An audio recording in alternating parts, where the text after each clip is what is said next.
Hi friends, ఇవాల్టి special అంటే special బొప్పాయి పులుసు. అవునండి, అచ్చంగా పచ్చి బొప్పాయితో పులుసు. సాధారణంగా గుమ్మడికాయ పులుసు, కాకరకాయ పులుసు విన్నాం, కానీ ఈ బొప్పాయి పులుసు ఏమిటా అనుకుంటున్నారా? నిజంగా చెప్తున్నానండి, చాలా చాలా రుచిగా ఉంటుంది. ఈ బొప్పాయి పులుసు ఒక్కసారి ట్రై చేసి చూడండి. టేస్ట్ అదిరిపోలేదు అంటే నన్ను అడగండి. నేను చెప్పిన మెజర్మెంట్స్, ఇంగ్రీడియంట్స్ ఇంకా ప్రాసెస్ ఎక్కడ మిస్ కాకుండా చేయండి. టేస్టీ బొప్పాయి పులుసు మీరే చేసేస్తారు. ఎంతో ఈజీగా దాన్ని అలా వేడి వేడి అన్నంలో పక్కన అప్పడాలు కానీ వడియాలు కానీ నంచుకొని తింటే మరి ఇంకా ఏమీ అడగరు. సరే ఫ్రెండ్స్, ఆలస్యం ఎందుకు, లెట్స్ స్టార్ట్. ముందుగా తీసుకున్న ఈ పచ్చి బొప్పాయిని పీల్ ఆఫ్ చేయాలండి. ఇలా పీల్ ఆఫ్ చేసుకొని ముక్కలు కట్ చేసుకోవాలి. బొప్పాయిని ఇలా కట్ చేసుకొని దానిలో ఉన్న సీడ్స్ని ఈ విధంగా స్పూన్తోని తీసేయాలి. ఆ బొప్పాయి పిక్కలు చాలా చేదుగా ఉంటాయండి. అక్కడ స్కిన్ కూడా తినకూడదు, కాబట్టి ఆ రెండింటిని జాగ్రత్తగా రిమూవ్ చేసేయాలి. చూడండి ఫ్రెండ్స్, ఈ విధంగా మొత్తం తీసేసి ఇప్పుడు వీటిని ముక్కలుగా కట్ చేసుకోవాలి. ఈ విధంగా ముక్కలు కట్ చేస్తున్నానండి. కొంచెం పెద్దగా ఉంటేనే బాగుంటాయి పులుసుకి, అందుకని ఇలా పెద్దగానే కట్ చేసి పెట్టినాను. కట్ చేసుకుని ముక్కల్ని వాటర్లో వేసుకొని కడుక్కోవాలి. పులుసు అంటేనే షడ్రుచులు. దానిలో ఒక రుచి పులుపు. ఆ పులుపు కోసం చిన్న నిమ్మకాయ సైజు చింతపండును కడిగి నీళ్ళల్లో నానబెట్టుకోవాలి.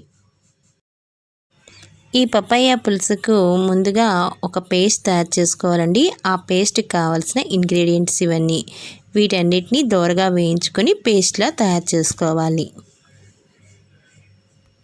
పేస్ట్ ప్రిపరేషన్కి స్టవ్ వెలిగించుకొని ఒక ప్యాన్ పెట్టుకున్నాను.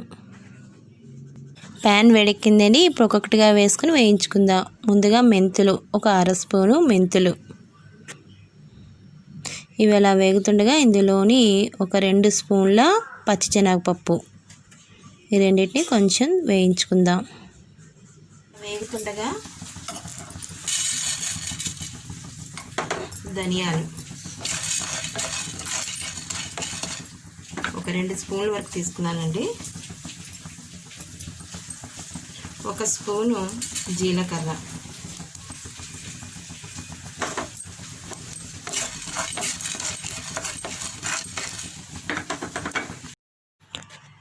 1/2 స్పూను మిరియాలు. వీటిని కూడా కొంచెం వేయించుకుందాం. ఇవి ఇలా వేగుతుండగా దీనిలోని ఎండుమిరపకాయలు, కారానికి సరిపోయినన్ని ఎండుమిరపకాయలు, పులుసు కాబట్టి కొంచెం ఎక్కువ ఎండుమిరపకాయలు వేసుకోవాలి. ఇవి కూడా వేగిపోయిన తర్వాత స్టవ్ ఆఫ్ చేసుకొని వీటన్నిటిని చక్కగా పేస్ట్ చేసుకోవాలి. అన్నీ ఫ్రై అయిపోయండి. ఇప్పుడు స్టవ్ ఆఫ్ చేసుకొని పేస్ట్ చేసుకోవాలి. బొప్పాయి పులుసుకి కావాల్సిన ఇంగ్రీడియంట్స్. ఇప్పుడు స్టవ్ వెలిగించుకొని ఒక ప్యాన్ పెట్టుకున్నానండి. కొద్దిగా ప్యాన్ వేడెక్కిన తర్వాత దీనిలోని ఆయిల్ వేసుకుందాం.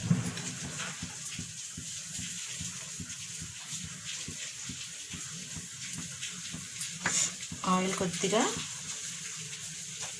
వేడెక్కితే కొంచెం ఆవాలు,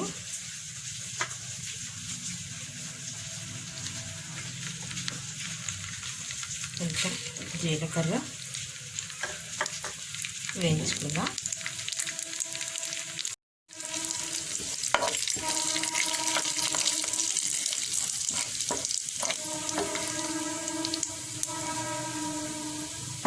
కొద్దిగా వేగుతుండగానే వెల్లుల్లిపాయ రెబ్బలండి. వీటికి ఆల్రెడీ పొట్టు తీసేసాను నేను.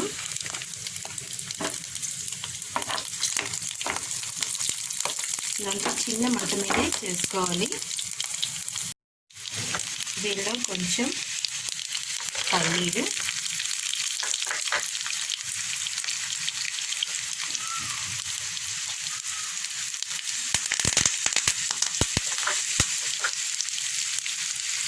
కొంచెం కరివేపాకు, ఉల్లిపాయలు, పచ్చిమిరపకాయలు కొద్దిగా వేయించుకుందాం.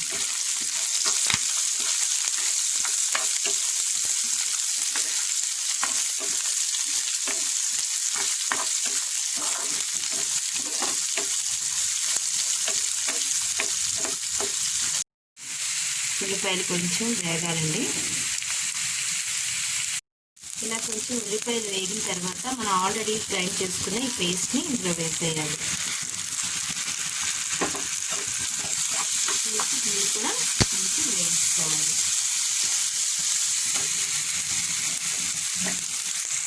ఇలా వేగుతుండగానే ఇందులోని కొంచెం రుచికి సరిపడ్డ కారం,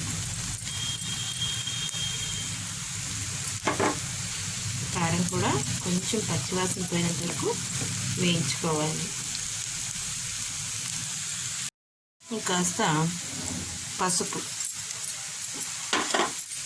ఇది కారం కొద్దిగా పచ్చివాసన పోయినంత వరకు వేయించుకుందామండి. ఇది ఇలా ఫ్రై అవుతుండగానే కొంచెం ఇంగువ వేసుకుంటే మంచి టేస్ట్ వస్తుంది, మంచి స్మెల్ కూడా వస్తుందండి. పులుసు అంటేనే ఖచ్చితంగా ఇంగువ ఉండాలి. ఇది కూడా కొంచెం వేగంగా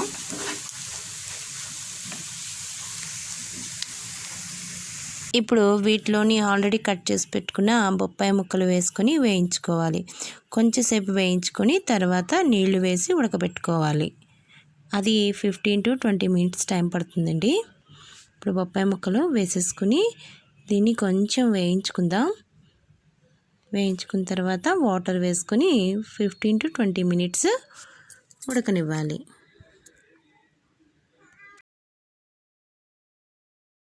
కొంచెం తొందరగా కుక్ అవ్వడానికి లైట్గా సాల్ట్ యాడ్ చేద్దాం.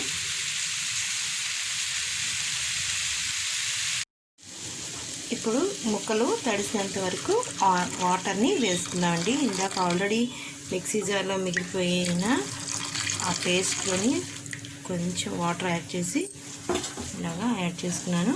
ఇవి ఒక 20 minutes వరకు ఆ విధంగా కదపకుండా 20 minutes వరకు వదిలేద్దాం.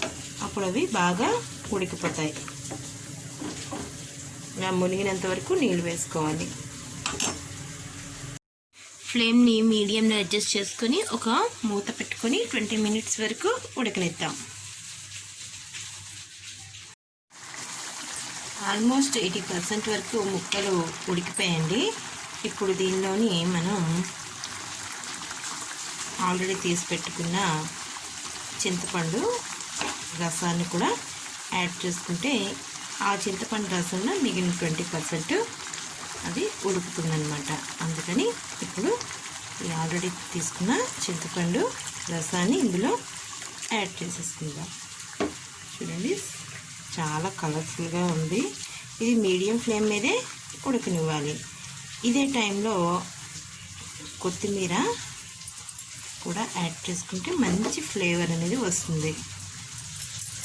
కొంచెం ఎక్కువగా కొత్తిమీరని యాడ్ చేసుకోవాలి. అప్పుడే మంచి కలర్ఫుల్గా ఇంకా మంచి వాసనతోటి మనకి పులుసు రెడీ అవుతుంది. ఇప్పుడు మళ్ళీ మూతను పెట్టుకొని మరో 10 minutes ఉడకనిద్దాం. 10 minutes అయిందండి. అసలు పులుసు అంటేనే 6 రుచులు ఉంటాయి ఇందులో, కాబట్టి కొంచెం స్వీట్నెస్ కోసం బెల్లం కూడా యాడ్ చేస్తున్నాను. ఇది మీకు ఇష్టమైతే యాడ్ చేసుకోండి, లేకపోతే స్కిప్ చేసేయచ్చు. ఇప్పుడు కొంచెం ఉప్పు కూడా ఇందాక ఆల్రెడీ వేసుకున్నాం, దానికి కరెక్ట్గా చూసుకొని దానికి సరిపట్టుగా ఉప్పుని కూడా యాడ్ చేసుకుందాం. యాడ్ చేసుకొని మరొక 10 minutes ఉడకనిద్దాం. మన 6 రుచుల బొప్పాయి పులుసు రెడీ అయిపోయింది. చూడండి ఫ్రెండ్స్, ఈ విధంగా చిక్కగా అయిపోయినట్టే. ఇంకా స్టవ్ ఆఫ్ చేసేసుకొని సర్వ్ చేసుకోవచ్చు. ఈ పులుసుని వేడి వేడి అన్నంతో పక్కన వడియాలు కానీ అప్పడాలు కానీ వేయించుకొని ఆ కాంబినేషన్తో తింటే చాలా చాలా బాగుంటుందండి. సరే ఫ్రెండ్స్, మన టేస్టీ బొప్పాయి పులుసు రెడీ అయిపోయింది. ఈ వీడియో కనుక మీకు నచ్చినట్లయితే లైక్ చేయండి, షేర్ చేయండి, ఇంకా కామెంట్ చేయండి. ఇలాంటి మరిన్ని వీడియోస్ కోసం మా ఛానల్ తప్పక సబ్స్క్రైబ్ చేసుకోండి. Thank you for watching.